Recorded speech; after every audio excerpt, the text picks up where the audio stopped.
Eu vou te contar uma coisa que nunca contei pra ninguém com essa honestidade toda. Não porque eu tenha vergonha. Porque durante muito tempo eu achei que não precisava. Achei que as coisas simplesmente tinham acontecido, que a vida tinha seguido, que todo mundo tinha ficado bem no final. Eu precisava acreditar nisso. Era mais fácil do que encarar o que eu realmente tinha feito. Mas aí veio aquela tarde na praia, e tudo que eu tinha enterrado debaixo de 2 anos de mentiras próprias veio à tona de uma vez só. Com juros, com correção monetária, com tudo que eu merecia pagar e que eu tinha adiado com a ilusão de que escaparia. Não escapei, então deixa eu começar do começo de verdade, não da versão que eu contei para os amigos, não da versão que eu repeti tanto que quase acreditei. A versão real, a que dói. Eu me casei com a Luciana quando os dois ainda éramos jovens o suficiente para achar que amor era sinônimo de futuro garantido. Ela tinha 22 anos, eu tinha 31. A gente se conheceu na faculdade. Ela estava terminando a graduação, eu já trabalhava, já tinha um salário, já tinha aprendido a me vestir bem e a falar com confiança. Ela era bonita, do jeito que algumas mulheres são bonitas, sem saber, sem esforço, sem performance, sem precisar de plateia.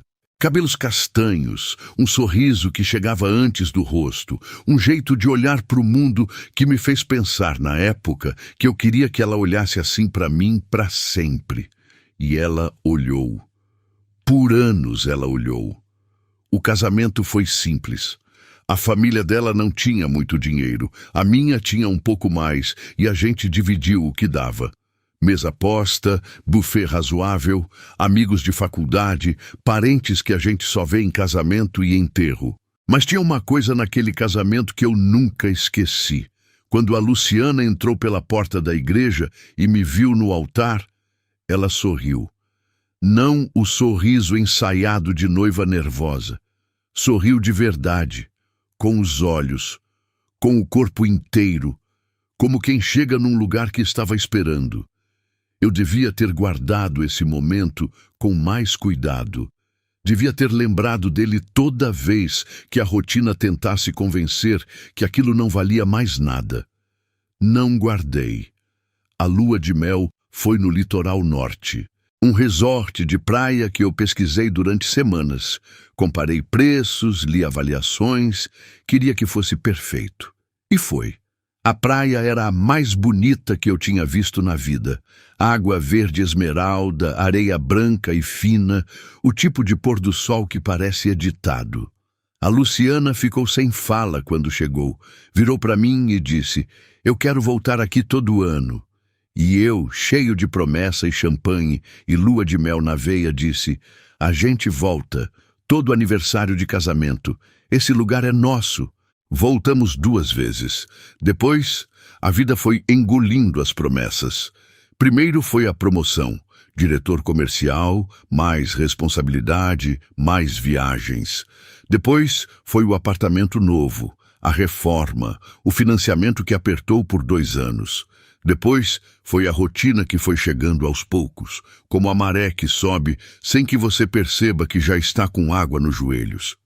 A Luciana esperava. Não com cobrança, com paciência. Às vezes dizia, a gente podia tirar uma semana, né? E eu dizia, semana que vem tá mais tranquilo. Semana que vem nunca chegou. E eu fui deixando a mulher que me esperava sozinha em casa, enquanto eu trabalhava, viajava, e gradualmente fui achando que aquilo era o normal do casamento. Que todo casal virava isso.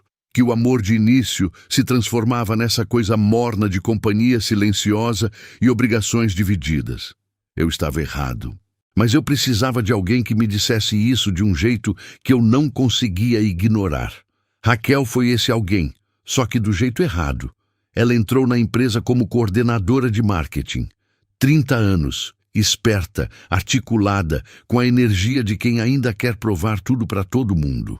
O tipo de mulher que entra numa sala e muda o centro de gravidade dela. A gente começou a trabalhar junto num projeto. Reuniões, apresentações, viagens de negócios. E foi ali, naquele espaço que não era o apartamento, que não era a rotina, que não era o silêncio do casal que parou de se perguntar como o outro estava, que eu comecei a me sentir vivo de um jeito que eu tinha esquecido. Eu sei como isso soa. Pode acreditar que eu sei. A traição não começou num dia específico. Começou em olhares que duraram um segundo a mais, em conversas que iam além do trabalho, em mensagens tarde da noite que eu justificava para mim mesmo como assunto de projeto. O agente tem uma capacidade absurda de mentir para si mesmo quando quer muito acreditar numa mentira. Foram 2 anos assim. 2 anos de celular virado para baixo na mesa de jantar, de cheiro diferente que eu explicava com academia ou jantar com cliente, de viagens para reunião em Curitiba que eram fins de semana com Raquel em Campos do Jordão, em pousadas discretas onde ninguém me conhecia. 2 anos de olhar para Luciana de noite, ela dormindo de lado, e não sentir o peso do que eu estava fazendo. Porque quando a gente quer não sentir, a gente não sente. A gente anestesia. Até que a anestesia acabou. A Luciana descobriu por acidente uma reserva de hotel que apareceu no extrato do cartão. Ela não foi procurar, encontrou. E quando me confrontou, ela estava calma. Isso foi o que mais me assustou. Eu esperava choro, grito, escândalo. Ela sentou na cadeira da cozinha, pôs o extrato na mesa, me olhou e disse: "Me conta." E eu contei. Não sei se foi culpa, cansaço ou covardia. Provavelmente os 3. Disse que tinha me apaixonado, que não foi planejado, que eu queria ser honesto agora. Como se a honestidade de 2 minutos pudesse apagar 2 anos de mentira. Ela ouviu tudo, sem interromper. E quando eu terminei, ela disse apenas: "Honesto? Depois de 2 anos mentindo?" Não tinha resposta para isso. Não tem resposta para isso. Disse que queria o divórcio. Ela não tentou me segurar. Não implorou. Não prometeu mudar. Não pediu uma chance. Não fez nada do que eu, no fundo e de forma covarde, talvez esperasse que ela fizesse. Porque seria mais fácil me sentir perseguido do que me sentir culpado. O divórcio foi rápido. Sem filhos, graças a Deus. Não por mim, por ela. Eu fiquei com o apartamento. Ela ficou com o carro e uma pensão por 1 ano. Olha que irônico. A mulher que construiu 8 anos comigo saiu com menos do que entrou. E eu deixei isso acontecer. Eu deixei. Na última conversa que tivemos antes de assinar os papéis, eu disse uma daquelas frases que a gente fala para aliviar a própria consciência. Você vai encontrar alguém. Você merece ser feliz. Como se eu fosse o árbitro da felicidade dela. Como se minha absolvição dependesse de eu desejar o bem para ela depois de ter feito o mal. Ela me olhou por 1 segundo. Só 1 segundo, e disse: "Eu sei que mereço. A questão nunca foi eu. Foi você que não mereceu o que tinha." Virei as costas. Saí. Fui para Raquel. Fui celebrar o começo da vida nova com a mulher pela qual eu tinha jogado fora 8 anos de casamento. E fui convencendo a mim mesmo de que tinha feito a coisa certa, porque era muito mais fácil do que sentar com a verdade. A verdade de que a Luciana não disse aquilo com raiva, disse com clareza. E clareza, quando vem da pessoa certa, no momento certo, é o tipo de coisa que fica, que desce devagar, que você tenta abafar com ruído, com festa, com noivado, com champanhe, com resort de luxo na praia, mas que está lá, esperando exatamente pelo momento em que você menos espera que ela apareça de volta, de vestido de noiva, véu ao vento, sorrindo na areia da mesma praia onde você prometeu que voltaria todo ano. Mas isso ainda estava por vir. Naquele momento, eu ainda achava que tinha ganho. Eu vou te contar como é acordar numa cama que de repente tem espaço demais. Não é saudade, não é dor aguda, não é aquele tipo de sofrimento que você vê em filme, a pessoa caindo de joelhos no chão, a chuva batendo na janela, a música triste crescendo aos poucos. Não é assim. É mais silencioso do que isso. É você estender o braço de madrugada por puro hábito, tocar o lençol do lado e perceber que está frio, que estava frio faz tempo, que talvez estivesse frio muito antes de ela ir embora e você simplesmente não tinha parado para notar. A Luciana saiu do apartamento numa terça-feira. Eu estava no trabalho. Ela tinha pedido para eu não estar lá. Não por drama, porque ela me conhecia bem o suficiente para saber que a presença dela, arrumando as próprias coisas, enquanto eu assistia, seria ruim para nós dois. Então ela foi durante o dia, levou o que era dela. E quando eu voltei à noite, o apartamento estava diferente, sem que nada tivesse mudado de lugar. As coisas dela tinham saído, mas o espaço que elas ocupavam continuava lá, como marca d'água. Eu sentei no sofá e fiquei olhando para as paredes por não sei quanto tempo. Não foi arrependimento. Isso eu preciso ser honesto contigo. Não foi arrependimento naquele momento. Foi estranheza. A sensação de quem trocou de cidade e ainda procura o botão do elevador no lugar errado. O corpo lembrando de uma rotina que a cabeça tinha decidido abandonar. Raquel ligou às 8 da noite. Como você tá? Eu disse que estava bem. Fui até a cozinha, abri o vinho que estava na geladeira, servi um copo que eu não terminei e passei a noite com a televisão ligada sem assistir nada, dormindo mal, acordando no meio da noite, estendendo o braço por hábito, mas eu tinha escolhido aquilo. Então eu ficava quieto com o que tinha escolhido. A Luciana, por outro lado, foi para um apartamento menor, no bairro vizinho. Eu fiquei sabendo por amigos em comum. Não porque ela contou, porque ela nunca fez de mim assunto de conversa, que é uma elegância que eu não merecia e que ela tinha de sobra. 3º andar, sem elevador, sala e quarto, janela que dava para uma rua movimentada. Saiu do apartamento de 2 quartos, varanda, garagem dupla, que a gente tinha montado junto ao longo de anos, e foi para 45 metros quadrados, por minha causa. Esses primeiros meses dela, eu não via, mas ouvia. Porque São Paulo é grande e ao mesmo tempo pequena demais quando você tem amigos em comum que não sabem guardar segredo. E o que eu ouvia não era o que eu esperava ouvir. Eu esperava ouvir que ela estava mal, que estava chorando, que estava pedindo notícias. Não vou fingir que não havia uma parte pequena e horrível de mim que precisava que ela estivesse sofrendo. Porque se ela sofresse, seria a prova de que o que eu tinha jogado fora valia alguma coisa. Mas ela não estava mal. Ou melhor, estava. Mas não do jeito que eu imaginava. A Tati, melhor amiga dela desde a faculdade, foi a primeira a aparecer. Aquela mulher é um furacão de afeto. O tipo que não pergunta se você precisa de ajuda, simplesmente chega com comida, abre o armário, olha o que você tem e diz o que você vai fazer nos próximos dias. A Tati colocou a Luciana na academia na 2ª semana. Marcou terapia na 3ª. Aparecia todo fim de semana com alguma coisa nova. Uma exposição, um restaurante diferente, um parque. Qualquer coisa que tirasse a Luciana do apartamento antes que o apartamento virasse desculpa. E a Luciana foi. Não com entusiasmo de início, eu imagino. Mas foi. A terapia foi onde ela começou a descascar o que estava debaixo da dor. E o que estava debaixo da dor não era saudade de mim. Era saudade de quem ela tinha sido antes de mim. Isso foi o que ela disse numa conversa muito mais tarde, quando a gente se encontrou por acidente e já era tarde demais para qualquer coisa menos do que honestidade.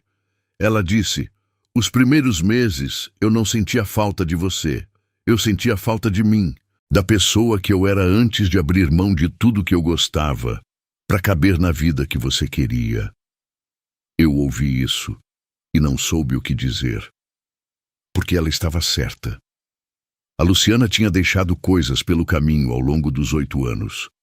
Não por pressão explícita minha, nunca proibi nada, nunca dei ultimato, mas existe uma pressão que não vem de palavra nenhuma, vem do desinteresse, do bocejo disfarçado, do "você ainda vai sair para isso", dito com o tom de quem acha que o tempo da outra pessoa não vale muito.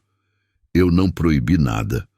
Só fui deixando claro, aos poucos, com pequenos gestos e comentários que eu achava inofensivos, que as coisas dela eram menos importantes. A fotografia foi a primeira a ir. Ela fotografava desde os 18 anos, não profissionalmente, por amor mesmo.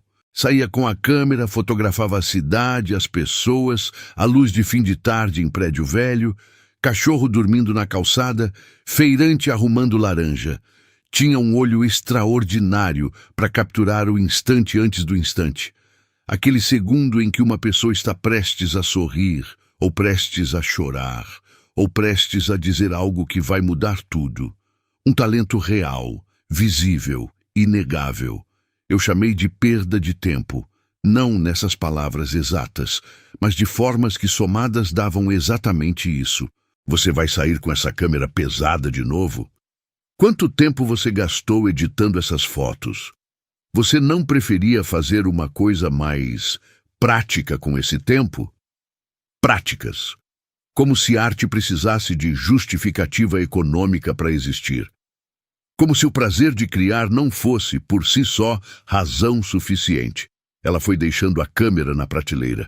Nos primeiros meses, sozinha, a Tati devolveu a câmera para ela. Literalmente. Foi até a prateleira, tirou, limpou a lente, carregou a bateria e pôs na mão da Luciana numa manhã de sábado. Você vai sair para fotografar, agora. E saiu com ela. A Luciana saiu e fotografou. E as fotos eram boas, muito além de boas. Eram o tipo de foto que para você, quando você está scrollando, não porque tem filtro caro ou composição calculada, mas porque tem verdade. Ela começou a postar no Instagram, sem estratégia, sem hashtag estudada, sem agenda de conteúdo. Postava porque queria, porque tinha voltado a fazer algo que era dela, só dela, sem precisar de aprovação de ninguém. A aprovação veio mesmo assim. Uma editora de revista de lifestyle viu o perfil, mandou mensagem direta. Você tem um talento singular. Temos interesse em um ensaio fotográfico. Poderíamos conversar? A Luciana achou que era golpe. Mostrou para Tati. A Tati disse, responde agora. Ela respondeu, não era golpe. Em 6 meses a Luciana era fotógrafa profissional. Ensaios editoriais, casamentos, eventos corporativos, exposições coletivas. O dinheiro entrou.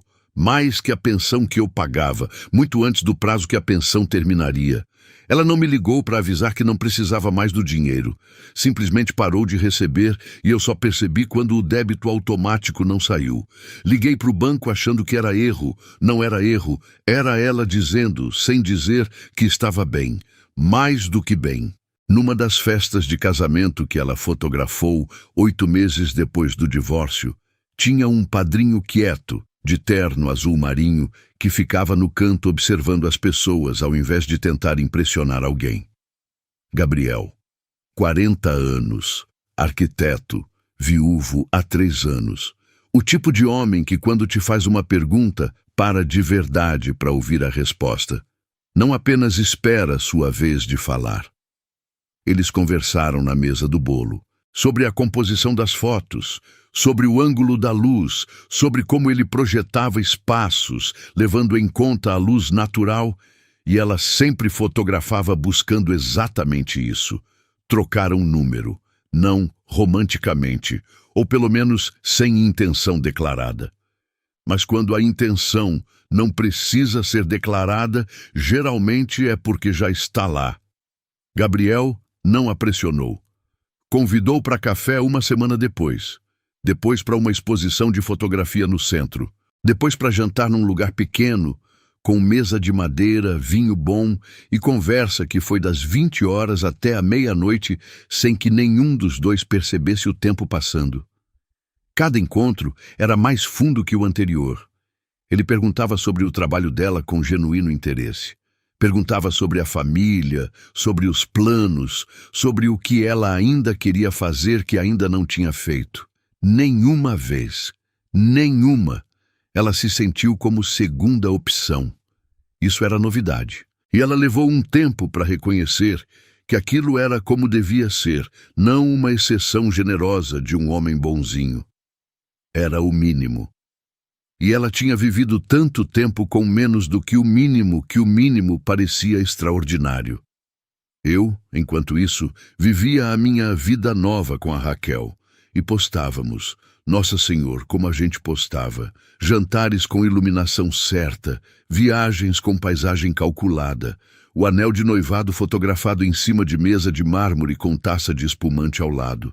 A vida perfeita de quem recomeçou, filtrada, enquadrada, legendada com frases sobre coragem e escolhas e ser fiel a si mesmo. A Luciana via, não por stalking, porque amigos em comum não conseguem segurar o dedo de encaminhar print de story. E ela via, e esperava sentir dor, e não sentia. Sentia algo que a surpreendeu e que ela contaria para Tati naquela mesma noite. Indiferença. Não indiferença fingida. Não indiferença que é raiva disfarçada de frieza. Indiferença real. O tipo que nasce quando algo que um dia foi central na sua vida vai perdendo espaço gradualmente, até que um dia você olha e percebe que nem lembra mais da última vez que pensou naquilo. Ela tinha parado de pensar em mim. Eu estava postando a vida perfeita para as pessoas. E a única pessoa que eu, no fundo e sem admitir, queria impressionar, já tinha virado a página e estava naquele exato momento rindo com um arquiteto de terno azul sobre a direção da luz natural numa tarde de sábado. E eu não sabia de nada disso. Seguia construindo o noivado, seguia fazendo planos com a Raquel, seguia acreditando que tinha ganho alguma coisa quando, na verdade, estava apenas correndo num lugar que já tinha ficado para trás. O destino às vezes não avisa, só marca o encontro. E ele tinha marcado numa praia de areia branca ao pôr do sol, com flores brancas e arco de madeira e 30 convidados de pé na areia. Faltava pouco. Eu não acredito em destino. Nunca acreditei. Sou o tipo de homem que acredita em causa e efeito, em planejamento, em resultado de esforço aplicado na direção certa. Passei a vida inteira construindo argumentos contra a ideia de que o universo conspira, de que as coisas acontecem por algum propósito maior, de que existe uma inteligência invisível organizando os eventos da nossa vida numa sequência que faz sentido só quando você olha de trás para frente. Mas então aconteceu aquilo, e eu não tenho outra palavra para usar que não seja destino, porque coincidência não dá conta. Coincidência é quando você encontra um conhecido no aeroporto. O que aconteceu comigo e com a Luciana naquele fim de semana na praia tem uma precisão cirúrgica que coincidência não explica. Tem a cara de algo que foi arquitetado por algo muito maior do que qualquer um de nós dois, e que não tinha a menor intenção de ser gentil comigo no processo. Mas eu precisava chegar lá antes de saber disso. E para chegar lá, preciso te contar como os dois mundos foram se movendo em direções que ninguém sabia que eram a mesma direção. A Luciana e o Gabriel estavam juntos há 10 meses quando ele fez o pedido. Não foi um pedido grandioso, foi o oposto disso. Eles estavam jantando em casa, ela tinha cozinhado, ele tinha trazido vinho, e no meio de uma conversa absolutamente normal sobre o projeto que ele estava desenvolvendo e as fotos que ela tinha tirado naquela semana, ele parou. Pôs o copo na mesa, olhou para ela do jeito que, eu soube depois, ele tinha o hábito de olhar quando estava prestes a dizer algo importante, direto, sem pressa, sem performance, e disse: "Eu quero casar com você, mas só quando você quiser, no seu tempo, do seu jeito. Eu só precisava que você soubesse." A Luciana ficou em silêncio por um momento, não de hesitação, de absorção. O tipo de silêncio de quem está recebendo algo que não esperava e precisa de um segundo para entender que é real. Depois respondeu: "Eu quero, mas dessa vez, do meu jeito." Esse, do meu jeito, carregava 8 anos de história. Carregava o casamento que foi bonito, mas que seguiu uma fórmula que não era dela. A família, A igreja, a lista de convidados que tinha mais gente que ela mal conhecia do que gente que amava, o vestido escolhido com pressão de prazo, a recepção com cardápio decidido por comitê. Nada errado, mas nada completamente dela também. Dessa vez seria diferente. Pequeno. 30 convidados no máximo, só as pessoas que realmente importavam, sem cerimônia religiosa formal, sem carro decorado, sem chuva de arroz, sem DJ tocando música que ninguém pediu, ao ar livre, com luz natural, com o mar como plano de fundo. Porque a Luciana era fotógrafa agora, e uma fotógrafa sabe reconhecer o cenário perfeito quando vê um. E o cenário perfeito para ela era uma praia específica, a mesma praia do litoral norte onde ela tinha passado a lua de mel comigo. A Tati questionou. É claro que questionou, porque a Tati é o tipo de amiga que não deixa você fazer nada sem antes olhar nos seus olhos e verificar se você está bem de verdade ou apenas convicta. Nessa praia, você tem certeza, depois de tudo que aconteceu? E a Luciana respondeu com uma clareza que eu só fiquei sabendo depois, mas que quando soube, me parou por uns 30 segundos de tanto que fez sentido. A praia não tem culpa do que aconteceu nela, e eu não vou deixar de viver no lugar que eu amo por causa de um homem que não me amou direito. Simples assim. Sem drama, sem declaração de guerra, sem necessidade de simbolismo vingativo. Ela simplesmente se recusou a deixar uma memória ruim roubar um lugar bonito da sua vida. Isso é um tipo de coragem que eu levei muito tempo para entender. Porque é mais fácil evitar o lugar, trocar de rota, escolher outra praia, outra cidade, outro país se for preciso, do que voltar e substituir a memória ruim por uma boa. Evitar é simples. Voltar exige que você tenha feito as pazes com o que aconteceu lá. E a Luciana tinha feito. Eu não tinha. Mas eu nem sabia que precisava. O casamento foi marcado para um sábado. Pôr do sol. Cerimônia às 17 horas.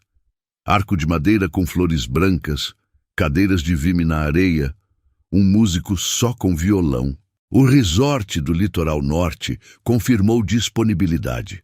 O mesmo resort da lua de mel, porque era o melhor da região, porque ficava pertinho da praia perfeita, porque a Luciana não via motivo nenhum para escolher outro.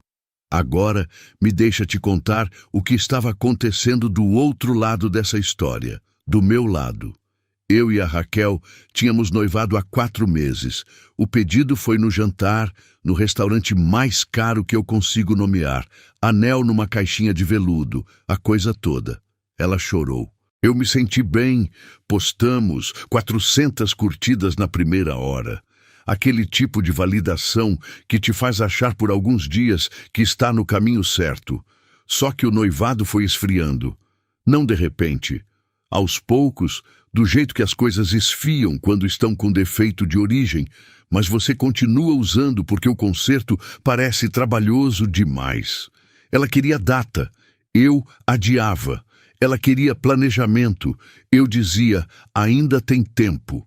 Ia adiando com a mesma habilidade que eu tinha adiado as viagens de aniversário com a Luciana. Só que dessa vez era uma data de casamento, não uma promessa de férias. Mas isso estava ficando para depois.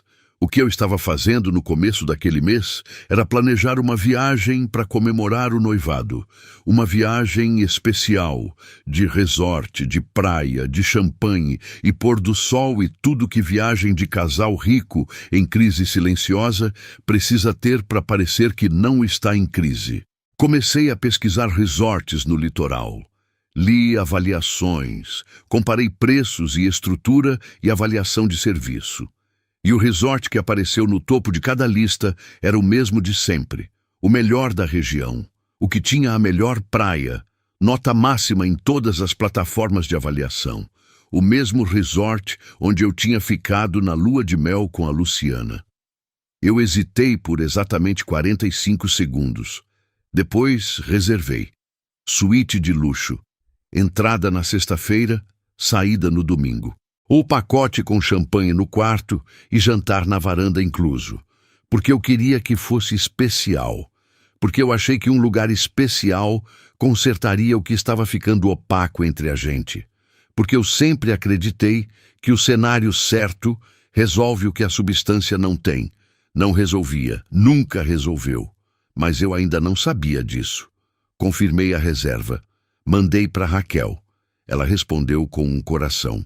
Eu coloquei no calendário, sábado e domingo no litoral, sem saber, sem ter como saber, que naquele mesmo sábado, às 17 horas, a 200 metros da janela da nossa suíte de luxo, estaria acontecendo uma cerimônia de casamento com arco de madeira, flores brancas e 30 convidados de pé na areia.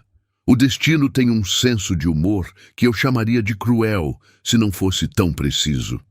Nós chegamos na sexta-feira à tarde.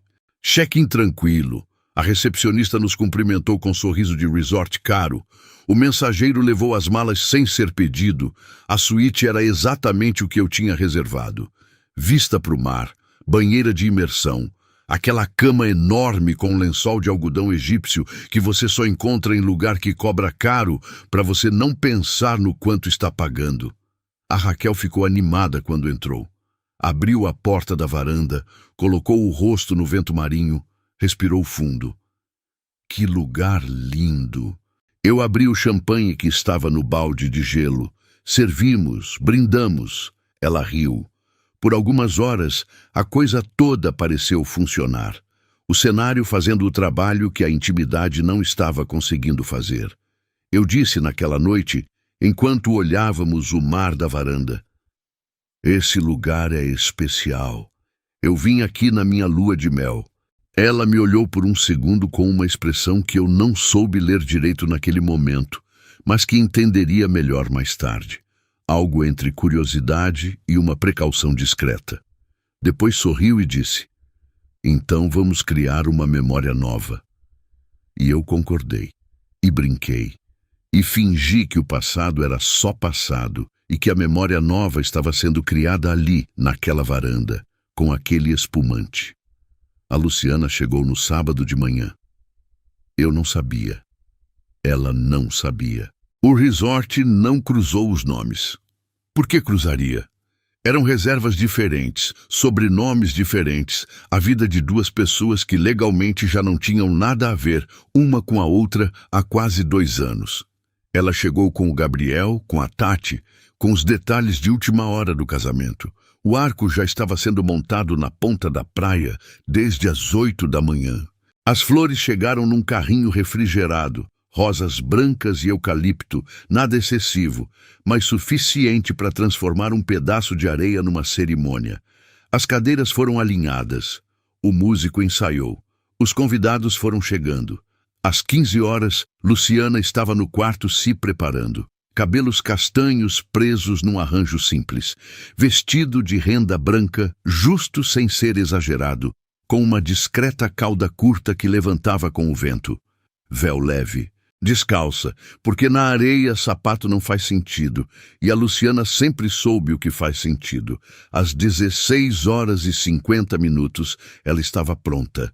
Eu, 200 metros adiante, estava na varanda do resort com a segunda taça de champanhe do dia, olhando o mar, achando que estava numa viagem de noivado tranquila num resort de luxo. O mar estava do mesmo verde. O céu estava do mesmo azul que vira dourado daqui a pouco. A areia estava quente e branca, e o vento chegava com cheiro de sal e maresia. Era o mesmo pôr do sol de sempre naquela praia. A mesma praia de sempre. Só que naquela tarde, a mesma praia estava prestes a conter 2 histórias ao mesmo tempo. E essas 2 histórias estavam a cada minuto, a cada passo, se aproximando do ponto em que não seria mais possível ignorar que estavam no mesmo lugar. A Raquel colocou o chapéu de palha, o vestido floral que tinha trazido especialmente para a viagem, e disse: vamos caminhar na praia antes do jantar? Eu disse que sim. Descemos, tiramos os sapatos na entrada da areia. Ela na frente, eu atrás, as taças de champanhe nas mãos. O sol estava baixo, jogando luz laranja e dourada sobre tudo, daquele jeito que faz qualquer praia parecer um cartão postal. Caminhamos. O som do violão chegou antes das imagens. Suave, limpo, cortando o barulho das ondas. Depois vieram as vozes baixas dos convidados. Depois, à medida que nos aproximávamos pela linha da areia, o arco de madeira apareceu no horizonte. As flores brancas, as cadeiras alinhadas, as pessoas de pé. A Raquel apontou. Olha, tem um casamento ali na frente, que lindo! Eu olhei. E no mesmo instante em que os meus olhos alcançaram a cerimônia, a noiva virou o rosto por um segundo. O vento puxando o véu para um lado, o perfil exposto pela fração de segundo que foi suficiente. O nariz, o sorriso, o jeito de inclinar levemente a cabeça para a esquerda quando está prestando atenção em algo. Eu congelei. A taça de champanhe parou no ar. O sangue saiu do meu rosto de uma vez só, como se alguém tivesse apertado um interruptor. Raquel olhou para mim, viu a cor sumindo, viu a expressão. O que foi? Eu não consegui responder imediatamente, porque o que eu estava vendo não estava fazendo sentido rápido o suficiente. O cérebro recebia a imagem, mas se recusava a processar o significado completo dela. Como quando você lê uma palavra errada numa placa e precisa voltar o olhar 2 vezes para confirmar. Voltei o olhar. Era ela. É a Luciana, eu disse. A voz saiu diferente, baixa, sem ar. Raquel não entendeu de imediato. Quem? Minha ex-esposa. Pausa. Se casando. Outra pausa. Nessa praia. Eu nunca soube o que é ter o chão tirado debaixo dos pés até aquele momento. Não é uma expressão, é literal. A areia estava lá. Eu sentia ela entre os dedos dos pés, úmida e fina e quente do sol da tarde, mas alguma coisa no meu equilíbrio tinha quebrado. Como se o corpo soubesse antes da cabeça o tamanho do que estava acontecendo e tivesse decidido, por conta própria, redistribuir o peso de forma diferente para não cair. Eu fiquei parado, a taça de champanhe ainda na mão, o sol batendo no meu rosto, o violão tocando ao longe. E a Luciana, a mulher que eu tinha descartado, que eu tinha substituído, que eu tinha me convencido de que estava bem e seguindo em frente, caminhando pela areia com um vestido de noiva branco e um véu que o vento manipulava como se fosse cúmplice da cena. A Raquel me olhava. Eu não conseguia olhar para ela. Porque o que estava acontecendo naquela praia, a 200 metros da minha taça de champanhe e do meu noivado sem data marcada, era uma coisa que nenhum roteiro que eu tivesse escrito para minha vida teria incluído. Era absurdo demais. Era específico demais. Era a mesma praia, o mesmo resort, o mesmo pôr do sol e a mulher que eu tinha prometido amar para sempre casando com outro homem no lugar onde eu tinha feito essa promessa. O universo não estava sendo sutil. A cerimônia começou às 17 horas em ponto. Eu sei porque olhei o relógio. Não sei por quê. Talvez porque o cérebro busca informação concreta quando está em colapso e a hora era a única coisa concreta disponível. 17 horas. Sol baixo, dourado, pesado de fim de tarde. O tipo de luz que fotógrafos chamam de hora dourada e que, naquele momento, estava iluminando tudo com uma crueldade poética que eu nunca vou esquecer. O violonista mudou de melodia. Mais suave, mais lenta. O sinal de que algo estava começando. Os 30 convidados, que estavam em pé desde antes, se organizaram instintivamente em 2 fileiras paralelas, abrindo um corredor de areia entre eles. O Gabriel apareceu no arco, de smoking azul marinho, sem gravata, o colarinho levemente aberto, descalço como todo mundo. Um homem que não precisava de aparato para parecer que pertencia àquele momento. Ele pertencia. Dava para ver mesmo de longe, mesmo com a luz do sol no meio do caminho. Ele ficou de frente para o mar, respirou fundo, Esperou, e então a Luciana apareceu. Do meu ângulo, ela surgiu pela lateral, saindo de trás de um anteparo de tecido linho cor de areia que a equipe tinha montado discretamente como ponto de partida do cortejo. Apareceu devagar. Primeiro os pés descalços na areia, depois o vestido, branco, de renda fina, justo no corpo sem ser exagerado, com uma cauda curta que arrastava levemente pela areia e levantava com o vento. Depois o véu. Depois o rosto. O rosto. Ela estava sorrindo de um jeito que eu não consigo descrever sem soar dramático, mas vou tentar mesmo assim. Ela estava sorrindo como alguém que chegou num lugar onde queria estar. Não o sorriso de performance de cerimônia. Não o sorriso nervoso de noiva que está contando os passos para não tropeçar. Era o sorriso de quem sabe, com o corpo inteiro, com cada célula, que está fazendo a coisa certa. Eu tinha visto esse sorriso antes. Na nossa cerimônia, quando ela entrou pela porta da igreja e me viu no altar. Ela tinha sorrido assim, e eu tinha guardado isso num lugar tão fundo que tinha esquecido que existia.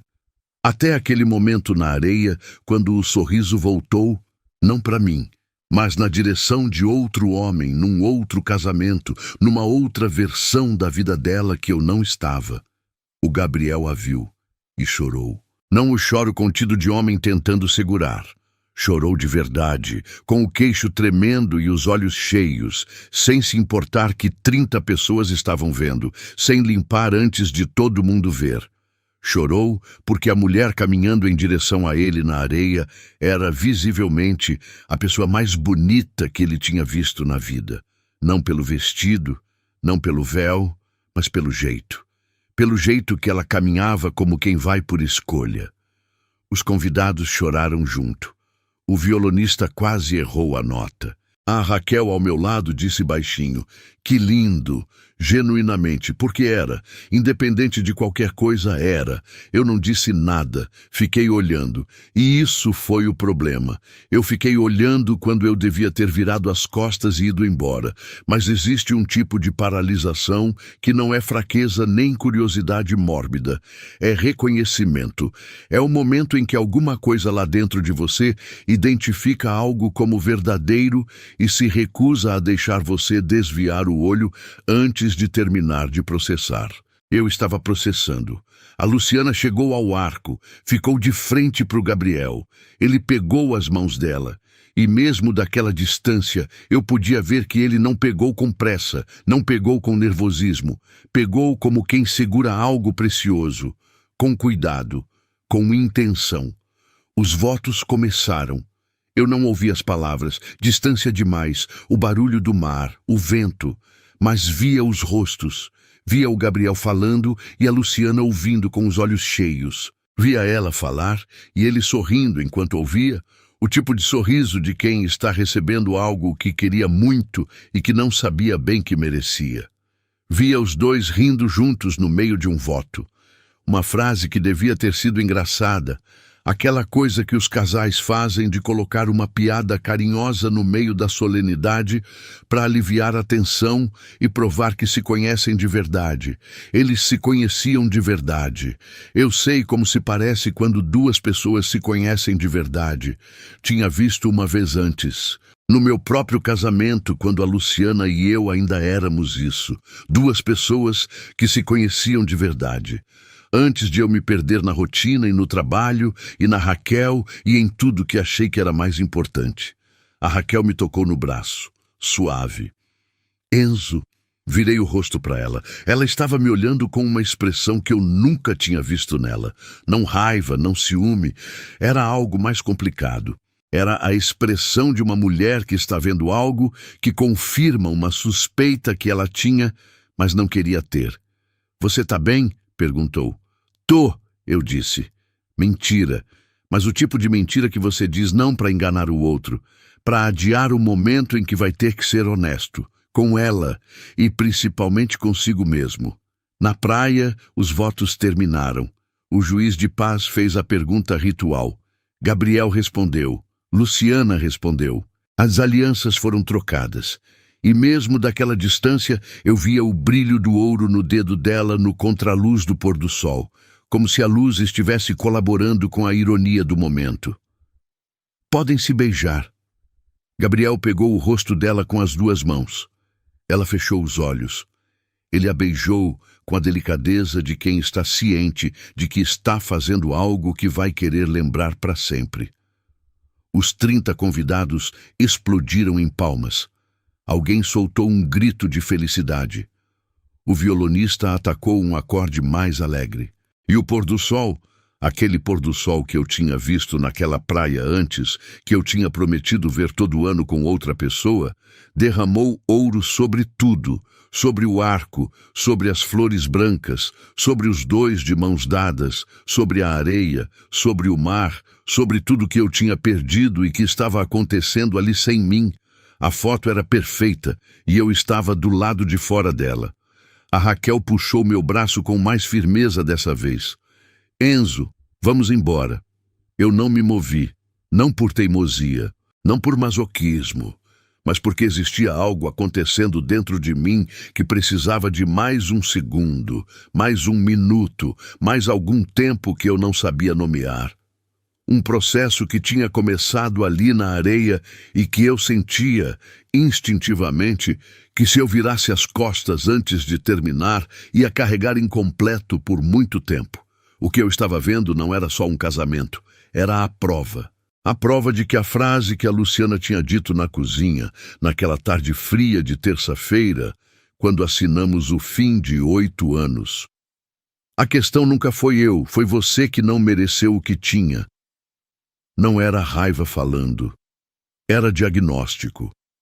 Era uma mulher que se conhecia bem o suficiente para saber que o problema nunca tinha sido ela e que, portanto, o problema não ia embora com ela.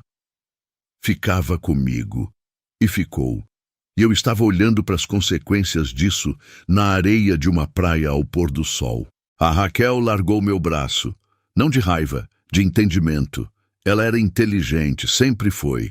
Inteligente demais para não entender o que estava acontecendo ali. E inteligente demais para não entender o que aquele momento dizia sobre nós dois. Sobre o noivado. Sobre a viagem que tinha sido planejada para comemorar o noivado. Sobre o champanhe que estava esquentando nas nossas mãos enquanto a gente assistia à cerimônia de casamento da minha ex-esposa a 200 metros. Ela olhou para Luciana. De noiva, de aliança, de mãos dadas com o marido, recebendo abraço dos convidados um por um. Depois olhou para mim, de bermuda e camisa de linho, taça na mão, noivado sem data, parado na areia feito estátua. A comparação não precisou de palavras. Estava ali, visual, brutal, silenciosa. Ela pôs a taça na areia. Ficou de pé. Me olhou uma última vez com uma expressão que eu ainda consigo ver quando fecho os olhos. Não de ódio, o que seria mais fácil de carregar. De algo entre pena e uma lucidez fria que dizia: eu sabia que isso ia acontecer de algum jeito. Não sabia que ia ser assim, mas sabia que ia acontecer. E foi embora pelo caminho que tínhamos vindo. Sozinha, sem me chamar. Eu fiquei.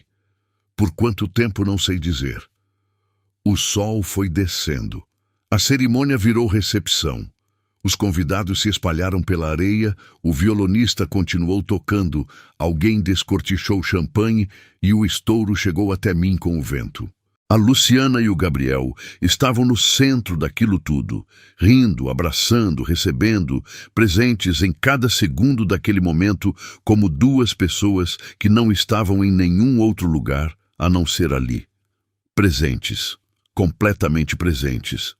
Eu não me lembrava da última vez que tinha estado completamente presente em algum lugar. O sol tocou o horizonte, ficou laranja, depois rosa, depois a faixa roxa que precede o escuro. A temperatura caiu 2 graus. A areia foi esfriando sob os meus pés. Eu olhei para minha taça. Estava vazia. Não me lembrava de ter bebido. Virei as costas para a praia. Caminhei de volta para o resort sozinho, descalço na areia fria, com a taça vazia na mão e a sensação pesada, densa inegável de que alguma coisa tinha terminado ali. Não o noivado com a Raquel, embora isso também fosse verdade. Algo mais antigo. A narrativa que eu tinha construído nos últimos 2 anos de que tinha feito a coisa certa, de que a vida nova era melhor, de que a Luciana estava bem e eu estava bem e todo mundo tinha saído ganhando de alguma forma. Essa narrativa tinha terminado na areia, enterrada pelo pôr do sol, testemunhada por ninguém. Subi para o quarto. A Raquel estava sentada na beira da cama, de frente para a janela, olhando o mar que estava ficando escuro. Não tinha ligado a luz. O quarto estava na penumbra do fim do dia. Aquela luz que não é dia nem noite, que não pertence a nenhum dos dois, que existe só naquele intervalo curto em que o mundo está trocando de turno. Eu entrei. Pus a taça na mesa. Fiquei de pé no meio do quarto. Nenhum de nós falou por um tempo longo, e então ela disse, sem virar o rosto, ainda olhando para o mar, "Me conta o que você está sentindo." E eu, pela primeira vez em muito tempo, não soube mentir. Eu fiquei parado no meio do quarto por tempo demais. A Raquel tinha feito a pergunta certa, "Me conta o que você está sentindo." E eu não tinha resposta. Não porque não estava sentindo nada, porque estava sentindo coisas demais ao mesmo tempo, empilhadas umas sobre as outras, sem ordem nem etiqueta. E eu nunca fui o tipo de homem que sabe nomear o que sente enquanto ainda está sentindo.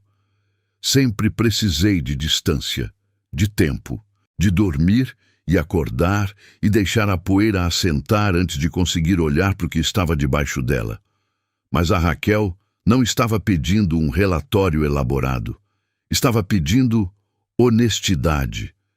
E honestidade, naquele quarto escurecendo, era a única coisa que eu não tinha praticado direito em muito tempo. Sentei na cadeira perto da janela. Ela continuava de frente para o mar. O quarto estava na penumbra, aquela luz de fim de tarde que já não é dia, mas ainda não teve coragem de virar noite. O ar-condicionado fazia um ruído baixo e constante que de repente parecia alto demais. O cheiro de protetor solar e do sal do mar misturados no tecido das roupas que a gente tinha deixado na cadeira. Eu disse, "Eu não sei o que eu estou sentindo." Ela respirou fundo. "Eu sei o que você está sentindo." Não era acusação, era constatação. E constatações ditas com calma são sempre mais difíceis de engolir do que acusações ditas com raiva. Raiva você pode devolver. Calma você só pode receber. "Você está sentindo que perdeu alguma coisa," ela continuou. "Não ela, não o casamento. Você está sentindo que perdeu a versão da história onde você saiu no lucro. Você precisava que ela estivesse pior do que você. E ela não tá." Fiquei em silêncio. "Você não tirou os olhos daquela cerimônia, Enzo. Nem quando eu puxei seu braço, nem quando eu larguei. Você ficou parado na areia olhando a ex-esposa se casar com outro homem na praia da lua de mel de vocês, como se alguém tivesse te pregado no chão." "Raquel, não, deixa eu terminar." Ela virou o rosto para mim pela primeira vez desde que eu tinha entrado no quarto. Os olhos dela estavam secos. Ela não tinha chorado, o que de alguma forma era pior. Choro, eu saberia como receber. Aquela clareza toda eu não sabia. Eu larguei tudo por você. Meu emprego anterior, as amizades que se perderam quando a história vazou, a reputação que levei anos construindo. Larguei porque você me disse que era diferente, que o que a gente tinha era real, que o casamento com ela já tinha acabado muito antes de eu aparecer. Era verdade, eu disse, e era, pelo menos em parte. Talvez fosse. Mas o que eu vi hoje na praia me mostrou uma coisa que eu já suspeitava faz tempo e que eu ficava convencendo a mim mesma de ignorar. Ela pausou, respirou. Você não me escolheu. Você fugiu dela. E fugir de alguém e escolher outro alguém parecem a mesma coisa por um tempo. Mas só por um tempo. Porque quando a pessoa de quem você fugiu aparece do outro lado, feliz, casando com outro, na mesma praia onde você prometeu que ia amá-la para sempre, Aí fica claro quem você escolheu de verdade, e não fui eu. O silêncio que veio depois dessa frase foi o tipo de silêncio que não pede para ser preenchido. Eu podia ter discutido. Tinha argumentos. Sempre tenho, é minha natureza. Construir argumento é o que eu faço bem. Mas naquele momento específico, sentado naquela cadeira, com o quarto escurecendo e a voz da Raquel ainda ecoando nas paredes, eu não tinha argumento nenhum, porque ela estava certa. Com uma precisão que doía exatamente porque era cirúrgica, não exagerada, não dramática, apenas verdadeira. Amantes inteligentes enxergam o que esposas cansadas param de ver. E a Raquel era inteligente. Sempre foi. Eu só não tinha contado com que essa inteligência viesse me encontrar num quarto de resort, ao fim de uma tarde que tinha destruído mais coisa do que eu estava preparado para perder. Ela se levantou. Foi até a mala. Começou a dobrar as roupas que tinha tirado e deixado na cadeira. O vestido floral, a sandália, o chapéu de palha. Dobrava com cuidado, sem pressa, sem portada de cena. Como quem arruma as próprias coisas porque sabe que vai precisar delas logo. "O que você está fazendo?" Eu perguntei. "Organizando." Pausa.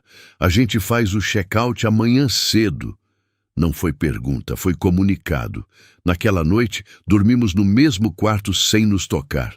A cama enorme que tinha parecido luxo na chegada parecia agora grande demais pelo motivo errado. Não porque sobrasse espaço para intimidade, mas porque o espaço entre a gente, no meio daquele colchão, tinha virado distância real, mensurável, do tipo que não some com o amanhecer. Eu fiquei acordado por horas olhando para o teto. Lá fora, a 100 metros, a festa de casamento da Luciana continuava. Eu ouvia a música chegando com o vento, baixa, distante, mas presente. Como uma lembrança que você tenta não ter, mas que fica lá no fundo da consciência, pulsando no ritmo certo para te impedir de dormir. Em algum momento da noite, não sei que horas, ouvi risadas vindas de cima, do andar de cima do resort. Uma risada feminina, cristalina, espontânea, do tipo que não é fabricado para ninguém ouvir.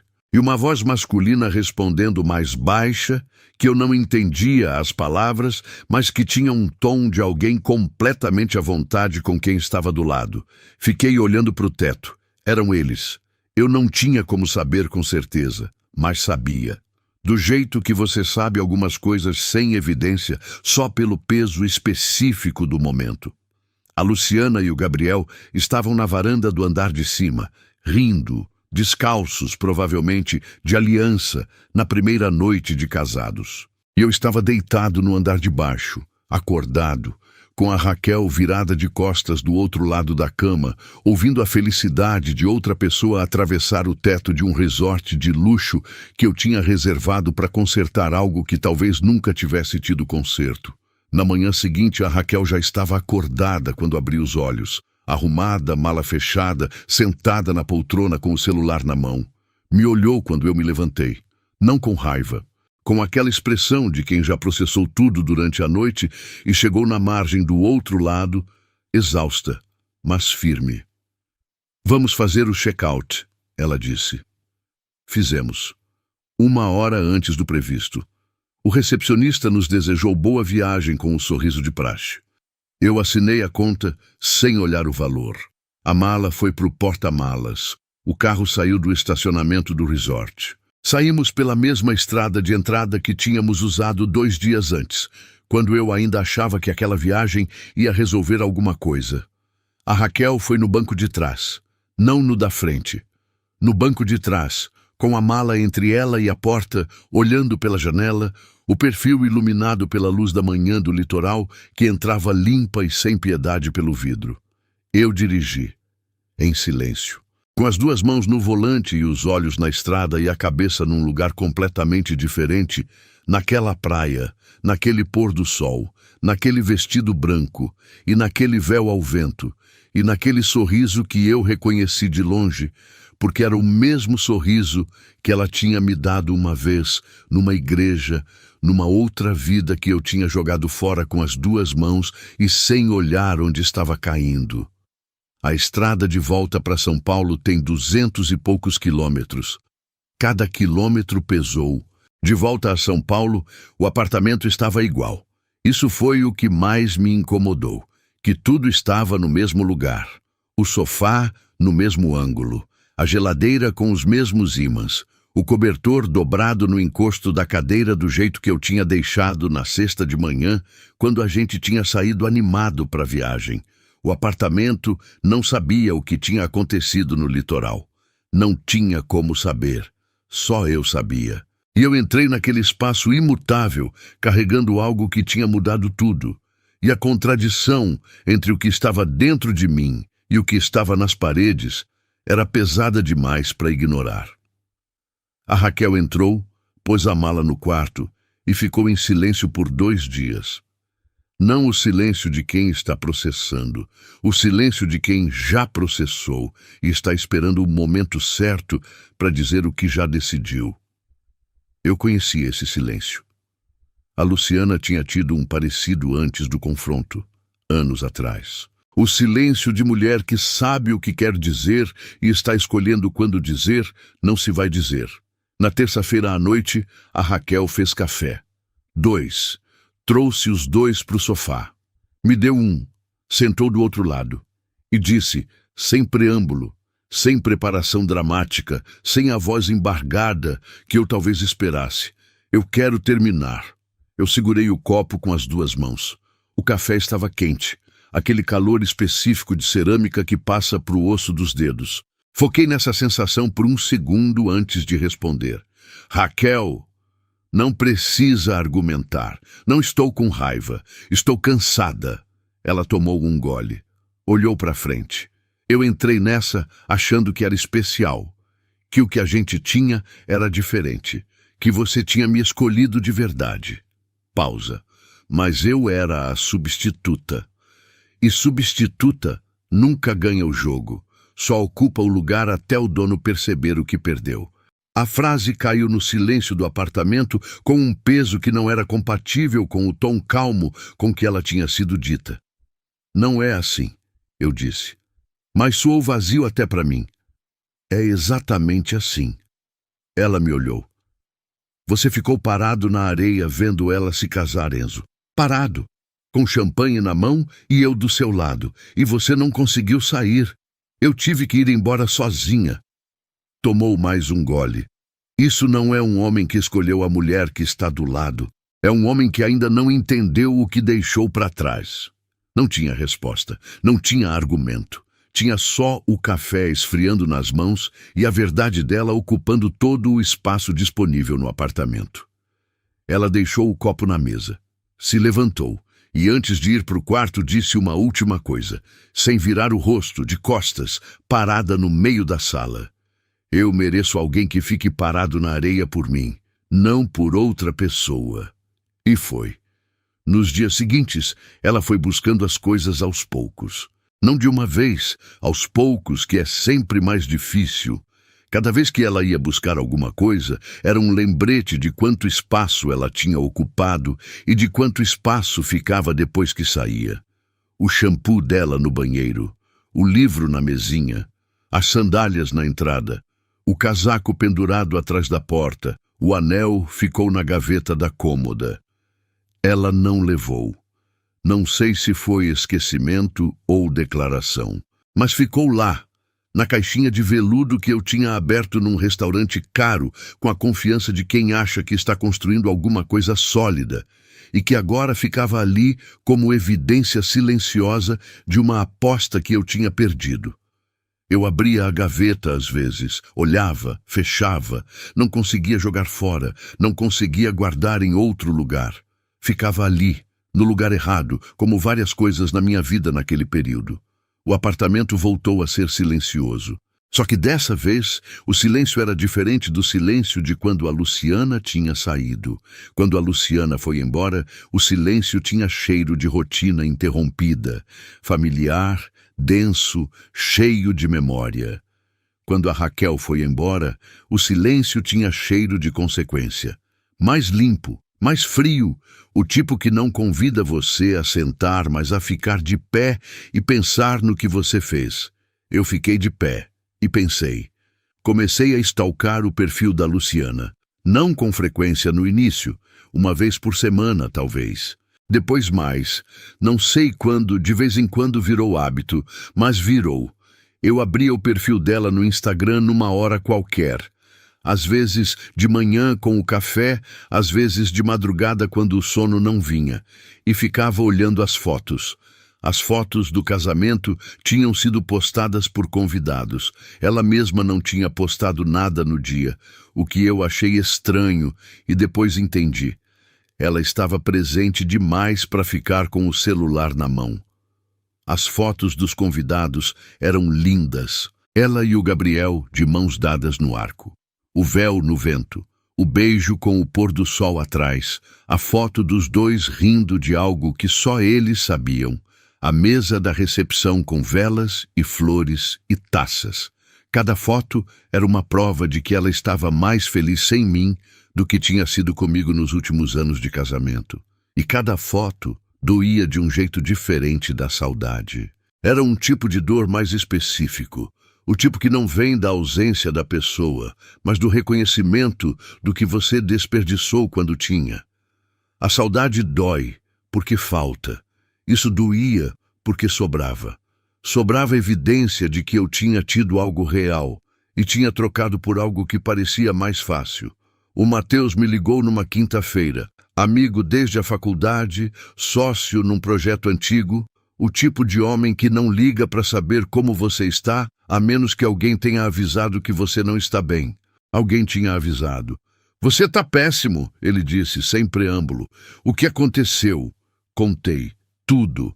A viagem, o resort, a praia, a cerimônia, a Raquel no banco de trás, o término no sofá com 2 cafés. Ele ouviu sem interromper, que é uma habilidade rara e que eu sempre admirei nele. Quando terminei, ele ficou em silêncio por alguns segundos. Depois disse, e o que você esperava? Que ela ficasse parada esperando você se arrepender? Não esperava nada, eu disse, e era mentira. Esperava sim. Ele não disse com julgamento, disse com o conhecimento de quem me conhece há 20 anos. Você esperava que ela sentisse falta, que sofresse um pouco, que ficasse pela metade de algum jeito que te provasse que o que vocês tiveram valeu. Porque se ela sofresse, significava que você importava. Fiquei em silêncio. Ela sentiu falta, Enzo, e depois parou. E construiu uma vida inteira, porque pessoas que se conhecem de verdade não param no que dói. Usam a dor para andar. Desliguei o telefone depois de mais uns minutos de conversa e fiquei sentado no sofá com o celular na mão e a frase do Matheus ocupando o apartamento inteiro. Pessoas que se conhecem de verdade usam a dor para andar. A Luciana tinha se conhecido na dor que eu tinha causado, tinha se encontrado, tinha andado, tinha chegado numa praia ao pôr do sol de vestido branco e véu ao vento e sorriso de quem sabe que está no lugar certo. E eu tinha causado a dor e ficado parado nela. Abri a gaveta, olhei o anel, fechei. Fui dormir com a luz acesa porque o escuro estava silencioso demais. Meses são uma medida estranha de transformação. A gente fala, meses se passaram, como se o tempo fosse o agente da mudança. Como se o simples fato de o calendário avançar fizesse alguma coisa se mover dentro de você. Não faz. O tempo sozinho não muda ninguém. O tempo só oferece espaço. O que você faz com esse espaço é outra conversa. Eu decidi fazer algo com ele. Não de uma vez. Não numa manhã de domingo, com epifania e plano estruturado. Foi gradual, desorganizado, cheio de recaída e de dias em que eu acordava achando que estava melhor e terminava a noite exatamente no mesmo lugar. Mas foi. E às vezes, ir devagar ainda é ir. A terapia começou por insistência do Matheus. Ele não sugeriu, Marcou a consulta, mandou o endereço, disse o horário. Você vai. Se não gostar, não volta. Mas você vai uma vez. Fui. Não gostei, no sentido de que foi desconfortável, que é exatamente o sinal de que está funcionando. Voltei na semana seguinte, e na seguinte. O terapeuta era um homem de uns 50 e poucos anos, calmo, com o jeito de quem ouviu tanta coisa na vida que nada mais surpreende. Não por indiferença, por capacidade. O tipo de escuta que não julga porque entende que julgamento não cura nada. Nas primeiras sessões eu falei muito e disse pouco. Aquela coisa que a gente faz de encher o espaço com palavras para não ter que chegar no que realmente importa. Ele deixou. Esperou. Na quarta sessão, ele disse uma coisa que ficou. Disse assim, sem drama, como quem observa o clima. Você não perdeu a Luciana. Você largou. E largar é diferente de perder. Quem perde lutou para manter. Quem larga escolheu ir embora. Eu fiquei olhando para ele por um tempo. Isso importa? Perguntei. Importa porque muda o que você carrega. Quem perde carrega luto. Quem larga carrega responsabilidade. E responsabilidade tem conserto. Luto, não. Saí daquela sessão andando mais devagar que o normal. Fui a pé até o carro, o que normalmente eu não faço. Sentei no banco do motorista sem ligar o motor por uns 10 minutos. Deixei aquilo descer. Responsabilidade tem conserto. Não no sentido de voltar atrás, desfazer o que foi feito, recuperar o que foi perdido. Esse conserto não existe e eu estava maduro o suficiente para saber disso. Mas no sentido de parar de se comportar como vítima de uma história onde eu era o autor. De parar de construir narrativa onde eu saía menos culpado do que era, de encarar o que eu tinha feito com clareza, sem anestesia, e decidir que tipo de homem eu queria ser depois disso. Comecei a mudar coisas pequenas. Parei de sair por sair, aqueles jantares de networking que eram mais sobre aparecer do que sobre qualquer coisa real. Comecei a cozinhar, o que nunca tinha feito na vida adulta, com exceção de ovo mexido e macarrão de solteiro. Comprei um livro que ficou na mesinha por 3 semanas antes de eu abrir. E quando abri, não consegui parar. Acordava mais cedo, caminhava, ficava em silêncio de manhã sem ligar televisão ou podcast. Só o silêncio mesmo, que no começo era pesado e desconfortável e que foi, aos poucos, ficando habitável. E fotografava o pôr do sol do apartamento. Isso começou por acidente. Eu estava na varanda com o café numa tarde e o céu estava de um laranja absurdo, o tipo que parece exagerado demais para ser real. E eu peguei o celular sem pensar e tirei uma foto. Olhei. Era uma foto mediana, sem técnica, sem composição intencional. Mas o céu era real. E eu tinha prestado atenção nele pela primeira vez em muito tempo. Comecei a fazer isso todo dia, e toda vez que fotografava, pensava no que eu tinha dito para Luciana quando ela fotografava, que era perda de tempo, que não era prático, que havia coisas mais importantes. E entendia, com a lentidão específica de quem aprende tarde, que não havia nada menos importante do que parar e olhar para o céu quando ele estava assim. Que a beleza das coisas não precisa de justificativa econômica para existir. Que eu tinha passado anos convencendo a mulher que amava de que o que ela fazia não valia nada. E o que eu tinha feito com esse tempo todo que economizei dela não valeu muito mais. Foi num desses dias de transformação lenta que o Matheus me ligou com um convite. Uma exposição de fotografia no centro. Galeria pequena, curadoria de uma fotógrafa nova que estava ganhando nome na cidade. Você devia sair um pouco, ele disse. Faz bem. Eu fui, sem saber. A galeria era branca, iluminada com luz quente, o tipo de espaço que parece maior do que é por causa de como as fotos estão dispostas. Com espaço generoso entre uma e outra, obrigando você a parar em cada uma antes de seguir para a próxima. Tinha umas 40 pessoas. Taças de vinho, conversa baixa, o cheiro específico de lugar cultural que mistura papel, tinta e o perfume de gente que se arrumou para sair. Eu peguei uma taça. Comecei a andar. As fotos eram extraordinárias, paisagens do litoral, rostos de pessoas comuns capturados em momentos de distração. Quando a pessoa não sabe que está sendo fotografada e, portanto, está sendo completamente ela mesma. Crianças, velhos, uma mulher rindo olhando para o lado, um homem dormindo num banco de praça com a mão no peito, como se estivesse se protegendo de algo mesmo dormindo. Cada foto tinha uma qualidade específica, capturava o segundo antes do segundo, aquele instante em que algo está prestes a mudar e você congela justamente ali. Eu parei numa foto no fim da galeria. A praia. A mesma praia. Reconheci imediatamente a forma da linha da costa, a cor específica da água, a areia que era branca daquele jeito particular que só aquela praia tinha.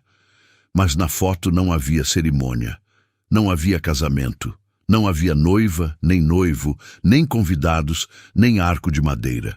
Era só o mar, a areia e a luz do pôr do sol derramando ouro sobre tudo, vazia de gente, cheia de presença. Fiquei parado na frente daquela foto por tempo demais, lendo a legenda embaixo. O lugar onde eu chorei, onde eu casei, e onde eu aprendi que a beleza da praia não depende de quem está nela. O coração foi pro estômago. Eu sabia quem tinha tirado aquela foto. Sabia antes de virar o rosto e ver ela do meu lado. Gostou? A voz dela. Aquela voz. Que eu não ouvia há quase 2 anos e que o cérebro guardou com uma fidelidade que me surpreendeu, porque quando ela falou, eu reconheci antes de ver o rosto. Virei devagar.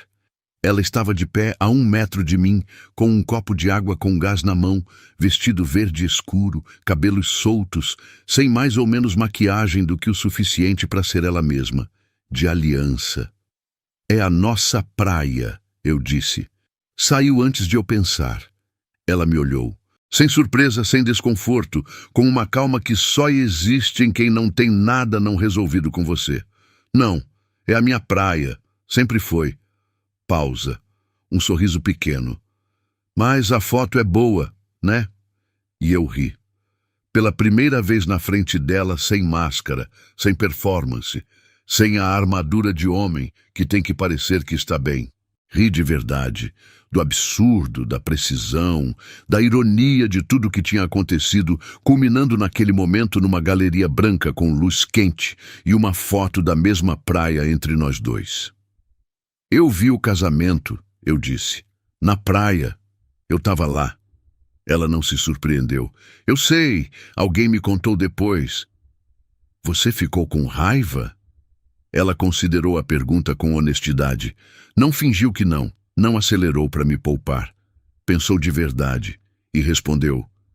Não, eu nem pensei em você naquele dia. Ficou no ar entre a gente por um momento. E ela completou com gentileza que eu não merecia, mas que era característica dela. É a melhor resposta que eu posso te dar. Eu recebi, sem argumentar, sem tentar transformar em algo diferente do que era. Era encerramento, limpo, real, sem resíduo de mágoa nem de afeto mal resolvido. Era 2 pessoas que tinham sido importantes uma para outra, reconhecendo que aquilo tinha acabado completamente, e que o completo, nesse caso, era a única forma saudável de terminar. Ela foi embora da galeria meia hora depois. Saiu com o Gabriel, que tinha aparecido do outro lado da sala, sem que eu tivesse percebido, e que, quando passou por mim, me cumprimentou com um aceno educado e sem hostilidade, o aceno de quem não precisa marcar território porque não tem insegurança nenhuma sobre o lugar que ocupa. Eu fiquei olhando a foto da praia por mais uns minutos, lendo a legenda de novo, e entendendo finalmente que a Luciana não tinha voltado àquela praia para me provocar. Não tinha casado ali para me dar uma resposta. Tinha feito tudo aquilo por ela, porque aquela praia era dela, sempre foi. E ela simplesmente se recusou a deixar uma memória ruim roubar um lugar bonito da vida dela. Eu tinha muito a aprender com isso, e pela primeira vez estava disposto a aprender. A vida não vira numa noite. Isso Eu precisei aprender do jeito mais lento possível, que transformação real não tem o timing dramático das histórias que a gente gosta de contar. Não tem o momento exato, a virada clara, o antes e o depois, com uma linha nítida entre os dois. Tem dias ruins dentro de fases boas. Tem recaída no meio do progresso. Tem manhãs em que você acorda sendo a versão melhor de você mesmo e noites em que você abre a gaveta, olha o anel de noivado na caixinha de veludo e fica ali parado, sem saber bem o que está procurando. Mas a vida foi virando, devagar, do jeito que as coisas viram quando são reais. Eu continuei na terapia. Continuei cozinhando, lendo, acordando cedo, fotografando o pôr do sol da varanda com o celular sem técnica nenhuma e sem mostrar para ninguém. Continuei fazendo as coisas pequenas que não têm plateia, porque aprendi, naquele período, que as coisas sem plateia são as únicas que constroem alguma coisa de verdade dentro de você. O resto é performance. E eu tinha me apresentado por tempo demais. O Matheus notou primeiro, como sempre. Numa quinta-feira de almoço, ele me olhou do outro lado da mesa, mastigou e disse: "Você está diferente." Não como elogio, nem como observação clínica. Como constatação simples de quem convive com alguém e percebe a mudança de tom, de ritmo, de presença. "Tô aprendendo", eu disse. "O quê?" Pensei antes de responder. Não a resposta elaborada que eu teria dado 2 anos antes. Aquela resposta construída para soar bem, para impressionar, para fazer o outro achar que você tem mais clareza do que tem. E resposta real, que é sempre mais simples e mais difícil ao mesmo tempo. Tô aprendendo a ser a versão que a Luciana merecia e que eu nunca fui. Pausa. Não para reconquistar. Não para provar nada para ninguém. Para merecer a próxima pessoa. Seja lá quem for, quando for. O Matheus me olhou por um segundo. Depois voltou para o prato. Demorou, disse. E era tudo que precisava ser dito. Eu não procurei a Luciana depois da galeria. Não mandei mensagem, não aparecia em lugar nenhum onde soubesse que ela estaria. Não tentei estender o que tinha sido encerrado, porque o encerramento era exatamente o que eu precisava respeitar. Não por estratégia, não por cálculo de que respeitar seria a melhor jogada. Por aceitação real de que aquilo tinha acabado, que o fim era justo e que tentar reabrir seria menos sobre ela e mais sobre minha incapacidade de ficar com o que tinha feito sem tentar renegociar. Fiquei com o que tinha feito, com o peso inteiro disso, e foi a coisa mais difícil e mais necessária que já fiz. Enquanto eu aprendia a ficar quieto com a própria história, a Luciana e o Gabriel construíam a vida deles com a tranquilidade específica de quem não precisa provar nada para ninguém. Ele tinha um escritório de arquitetura que cresceu naquele ano, projetos maiores, uma parceria nova, um reconhecimento numa publicação do setor. Ela tinha se tornado referência em fotografia de casamento e eventos na cidade. Agenda cheia, lista de espera, o tipo de reputação que se constrói foto por foto, entrega por entrega, sem atalho. Moravam juntos num apartamento que ele tinha projetado pessoalmente, não todo, porque era apartamento de andar corrido, mas tinha reformado os espaços de luz, janelas maiores, a luz entrando do jeito que ela entrava nas fotos que ela tirava. Um escritório para ela com parede de cortiça, onde ela prendia as fotos que mais gostava. Não as melhores tecnicamente, as mais verdadeiras. Uma vida construída com intenção, com presença, com o tipo de atenção que eu nunca soube dar. No primeiro aniversário de casamento, o Gabriel a surpreendeu. Ela não soube até chegar. Ele disse que iam viajar, mas não disse para onde. Ela foi descobrindo no caminho, a estrada do litoral, a paisagem abrindo para o mar, a placa da cidade. E quando o carro entrou na alameda do resort, ela o olhou com aquele sorriso que eu tinha reconhecido de longe numa praia ao pôr do sol. O sorriso de quem está no lugar certo com a pessoa certa. O mesmo resort, A mesma praia. 1 ano depois. Não havia cerimônia dessa vez. Não havia 30 convidados, arco de madeira, violonista, flores brancas. Era só os dois. Um quarto com vista para o mar, jantar na varanda, os pés descalços na areia depois do pôr do sol. O silêncio compartilhado de duas pessoas que não precisam preencher o espaço entre elas, porque o espaço entre elas já é confortável. Eles caminharam pela areia tarde da noite, quando a praia estava vazia, e o mar estava calmo, e a lua estava do jeito que a lua fica no litoral, grande, próxima, jogando prata sobre a água. Ela levou a câmera, fotografou o mar, fotografou a lua, fotografou a sombra dos dois, projetada na areia molhada pela maré. O Gabriel olhou uma das fotos no visor da câmera e disse: "Essa vai ficar melhor que a da exposição." Ela olhou. Considerou. "Não, essa é só para mim. Uma foto que ninguém vai ver, que não vai para a galeria, não vai para o Instagram, não vai ser impressa em papel fotográfico e pendurada em parede branca com iluminação quente. Vai ficar no cartão de memória da câmera e na memória real dela, que é onde as coisas mais bonitas ficam, protegidas do olhar de quem não esteve lá para merecê-las. Porque as coisas mais bonitas da vida não são para exibição, são para guardar, para saber que existiram, para ter no peito no dia em que você precisar lembrar que a vida pode ser assim, simples, presente, real, com cheiro de sal e areia fria sob os pés e a pessoa certa do seu lado sem precisar de mais nada. Eu soube de tudo isso por caminhos indiretos, não porque me procuraram para contar, porque São Paulo é pequena quando você tem amigos em comum e porque às vezes o universo faz questão de te atualizar sobre o que você perdeu, não por crueldade, mas porque você precisa saber que o que você jogou fora não desapareceu, floresceu. Em outras mãos, com outro cuidado, floresceu. E eu recebi essa informação como o que era, não punição, não provocação.